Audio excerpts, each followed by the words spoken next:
The former entebbe municipality MP, Kakembo, came out to diss BOBI WINE, to mock BOBI WINE after he ran out of the country.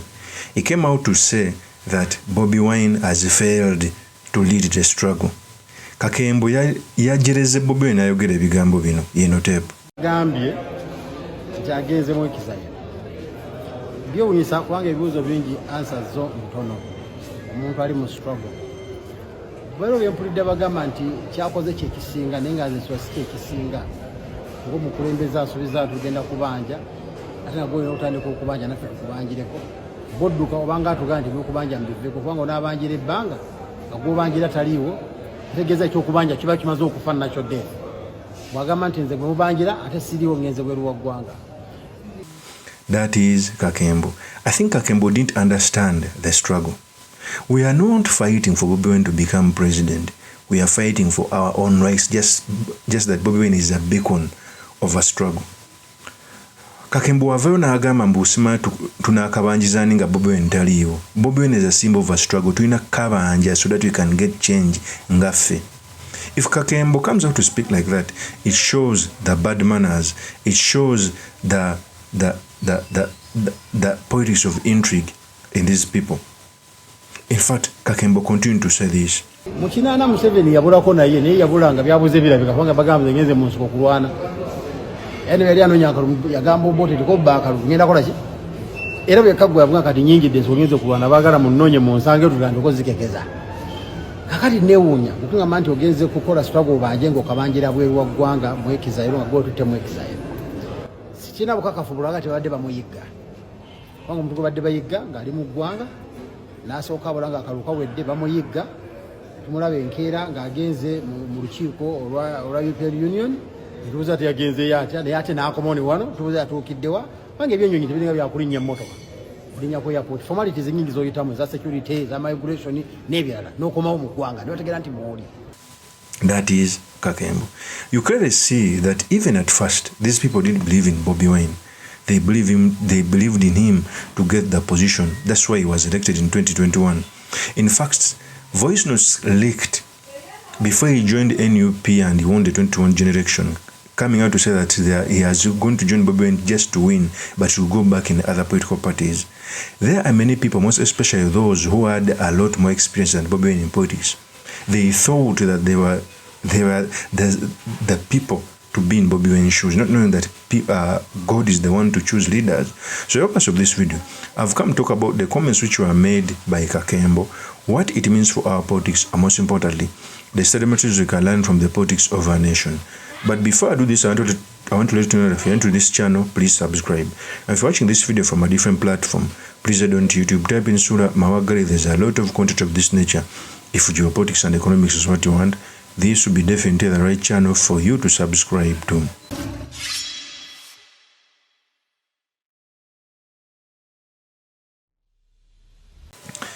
First of all, these people, they are the people who eventually joined Matthias MPUUGA because of the ego.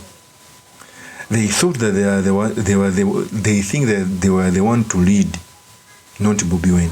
And I think one of the most biggest problems BOBI WINE faces is that he came as an amateur in politics, and people he found in politics thought that he had taken their places. In fact, they even wanted to control him on their strings, which he never liked. It's the reason why even when the BOBI WINE MPUUGA got the 500 million shillings, some of them ran to DF, and in fact, DF never got any member of parliament. If they are stronger, they used to tell us that they are the one who brought BOBI WINE. Why then did they make themselves MPs? That's the matter of fact. I keep wondering people that God chooses leaders. Sometimes He chooses leaders you see, you deem unfit to show you that He's great. So for Kakembo coming out to mock BOBI WINE, to an extent of saying that he went to BOBI WINE to enjoy his wife, it was so unfortunate. In fact, he continued to say this. All of a sudden, nobody had taken ngenda. Eno itakuisa byennyonyi ebyenjawulo n'ogenda. Nga togendedde mu kutiyo ba mu bbutu nga bakakweza n'abalala. Tolina bonkakasa nti obulabu buzzi. Ne bali wakunoonya. Otambudde bibyo mirembe n'otambula n'okola ki? N'ogenda. Nze nsuubira nti Muganda waffe alabika anoonya escape route.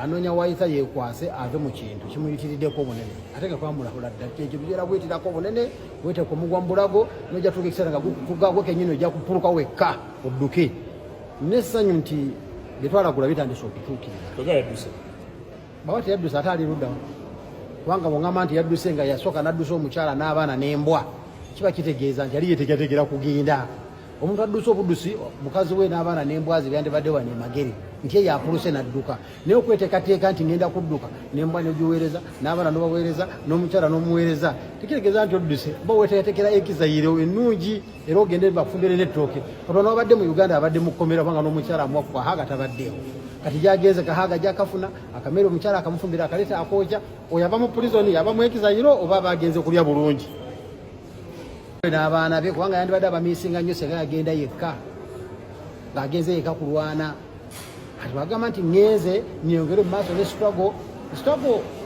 nga si yakiyeekera neba yakwekalakaasa ku banja tusobola gibanjira Canada oba mu America oba Bungereza oba walala wonna tusobola onakugibanjira ku ground oba kwekalakaasa ne tubanja ne bakatusasula akalulu kaffe ne bakulangirira nti gwe president ne bwe bumaze okukaddukamu oba mujega okuwolowooza nti agenze kabanja akabanjani akabanja Trump akabanjani eyo gyagenze ebweru amawanga nze twamulagula. That is Kakembo.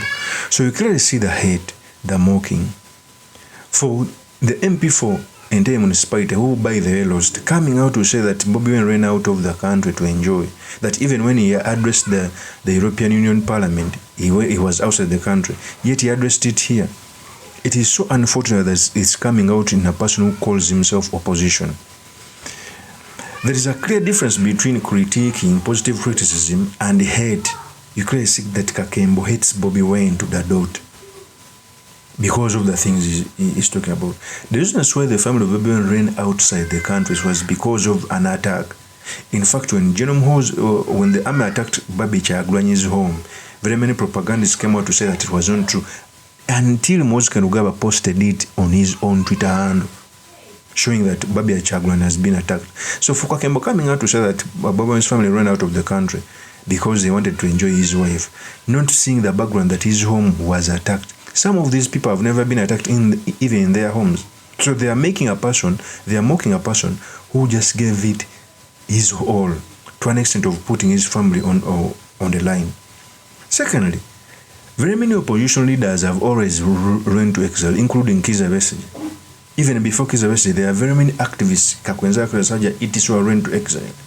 In different countries, Morgan Shangara used to run outside the country. The opposition leader in Tanzania has ever run out of the country, not once, not twice, even now is in jail. So for one to mock Bobi Wine doesn't know what he's speaking about. But because of hate, they have so much hate that has blinded their own eyes to see the right thing. Of course, as my opinion is truly Mr. Makinde Kabir Sulaiman Magal. If you're into this channel, please subscribe, like, and comment so that I'm motivated to do more of such videos. I'll see you on another one. Peace.